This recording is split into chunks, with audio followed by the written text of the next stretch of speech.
Әйтеуір бұрынғы заманның сандығында қалған мата шытасын әп кепті. Оларды қазір дүкенме қойсам да өтпейді-ау. Он қайтем енді? Ертең өзі шақырса апарып беремін да, деп құдағи әкелген киттерін лақтырып ортаға тастады. Жазираның мінезіне қанық туыстары да үндей қоймады. Келген қонақтарға қызмет етіп, жүгіріп жүрген Анель болса, енесінің сөздерін естіп, тамағына тірелген өксігін баса алмай, бөлмесіне әзер жетті. Бір бұрышқа тұрып, өзін баса алмай жылап, әбден ренішін шығарды.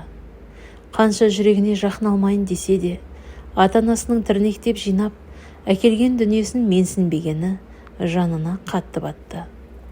Таңнан кешке дейін үйдің тірлігінен босамайтын Анель соңғы уақытта өзін қатты тастап жіберді. Бөлмесіне кіріп, өз-өзіне қарауға, күтім жасауға да шамасы келмейтін. Кешке сүріне әрең бөлмесіне